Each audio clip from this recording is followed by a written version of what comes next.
Hi guys. So இன்னைக்கு நான் Leo trailer reaction பண்ணுறேன். ஆக்சுவலி படம் பார்த்துட்டேன். நான் படம் பார்த்துட்டேன். ஜஸ்ட் என்னன்னா இப்போ தான் அந்த யூடியூப் ஸ்டார்ட் பண்ணுறனால சரி நம்ம தளபதியாச்சே ரிவ்யூ ஸோ ரியாக்ஷன் போட்டுருவோம் அப்படின்னு சொல்லி போடுறேன். ஸோ ஜஸ்ட் ஒரு அன்னைக்கு பார்ப்போம். சீரியல் கில்லர் நடு ரோட்ல நின்று கண்மூடித்தனமா சொல்றான்.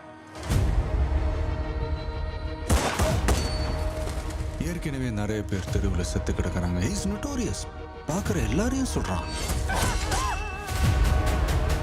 அப்போ ஒரு துணிச்சலான ஒரு போலீஸ் ஆஃபீஸர் சிங்கம் மாதிரி வந்து அந்த சீரியல் கில்லரை திருப்பி சுடுறார். போலீஸ் ஆஃபீஸர் கன்னை ரீலோட் பண்றான். அந்த கேப்ல ஃபயர் பண்ணிட்டான். இப்போ அந்த போலீஸ் ஆஃபீஸரோட கன் உன் கையில். And you have a clean shot. என்ன பண்ணுவ?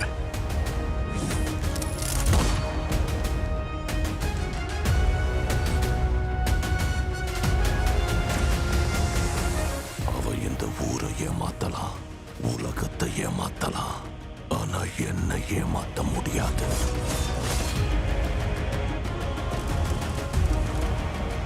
இவனுங்க நிறுத்த போறதில்ல. ஈசல் கூட்டம் மாதிரி உன்னை தேடி வந்துட்டே தான் இருக்க போறானுங்க. நீங்க இருக்கக்கூடாது. நீங்க இருக்க உனக்கு தான் ஆபத்து.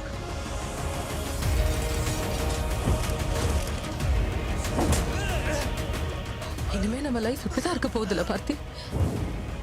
ஓடணும், ஒளியணும், பயந்து பயந்து சாவணும் இல்ல?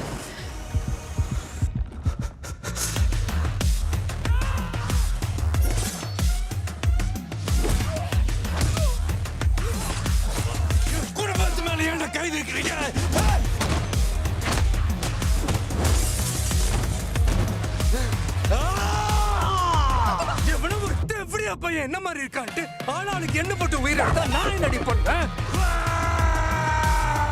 நீ எங்க ஓடி போய் ஒளிஞ்சாரோ உன்னை தேடி நான் இங்க வருவேன். உனக்கு நல்லா தெரியும்.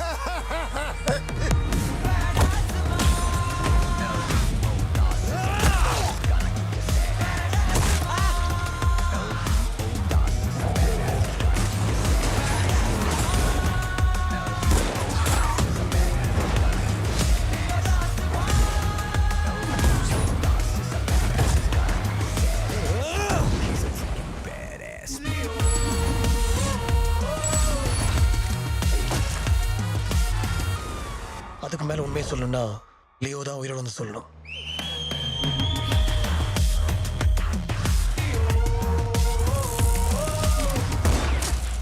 Rest in peace. Okay. So ஏற்கனவே பார்த்ததுனால பெருசாக அவ்வளோ இதாக சொல்கிறதுக்கு இல்லை. பட் நான் படம் பார்த்துட்டேன். ஸோ படம் பார்த்ததுனால மேபி நான் படத்துக்கு கொஞ்சம் ரிவ்யூ சொல்லலாம்னு நினைக்கிறேன். யூஸ்வல் எல்லாரும் கொடுத்த காமெண்ட் தான். செகண்ட் ஹாஃப் கொஞ்சம் பெட்டர் பண்ணியிருக்கலாம். செகண்ட் ஹாஃப் எனக்கு வந்து என்ன ஃபீல் பண்ணிச்சுன்னா, ஃபர்ஸ்ட் ஹாஃபில் இந்த இன்டென்ஸ் வந்து செகண்ட் ஹாஃபில் குறைஞ்ச மாதிரி இருந்துச்சு. ஸோ இங்கே இருந்த ஃபைட் சீன் இதெல்லாம் வந்து இன்னும் இன்டென்ஸாக இருந்துச்சு. இந்த ஸ்டோரி மூவ்மெண்ட்லாம் வந்து இன்டென்ஸாக இருந்துச்சு. ஆனால் செகண்ட் ஹாஃப் போனதுக்கப்புறம் கொஞ்சம் காமெடிக்காக பண்ண மாதிரி இருந்த மாதிரி அந்த ஆக்ஷன், அந்த வீட்டில் போய் சூஸ் பண்ணுறது ஓகே தான். பட் என்ன அந்த கொஞ்சம் காமெடி சீனாக ட்ரை பண்ணதுனால லைட்டாக எனக்கு பிடிக்கல. அப்புறம் ஃப்ளாஷ்பேக்கு ஆஸ் யூஸ்வல் ஃப்ளாஷ்பேக் வந்துட்டு ரொம்ப ஸ்ட்ராங்காக இல்லை, ரொம்ப ஃபீல் கொடுக்கலாம். ஸோ அதுதான். மற்றபடி எனக்கு ஓவராலாக படம் ரொம்ப பிடிச்சிருந்துச்சு தான். ஓவராலாக சொன்னேன். ஆனால் செகண்ட் ஹாஃப் இன்னும் பெட்டர் பண்ணிக்கலாம். ஆனால் சாட்டிஸ்ஃபை இல்லாமல் கொஞ்சம் இருந்துச்சு. அடுத்த ஒரு 3-4 வாட்டி பார்த்துருப்பேன் தேட்டரில். நம்ம தளபதி ஃபேன் ஆச்சு. ஸோ ஹோப்ஃபுல்லி நல்லா அடுத்த படத்துக்கு நம்ம கிரேட்டஸ்ட் ஆஃப் ஆல் டைமாக பார்ப்போம் என்ன குக்கிங் பண்ணியிருக்காங்கன்னு. ஸோ சாரி, நான் பெரிய அளவுக்கு ரியாக்ஷன்லாம் கொடுக்குற ஆள் இல்லை. நம்ம ஒரு இன்ட்ரோவர்ட் தான். சும்மா பண்ணுக்கு டைம் பாஸ்க்கு ரிவ்யூ பண்ணணும்னு சொல்லிட்டு பண்ணிக்கிருக்கேன். So thanks.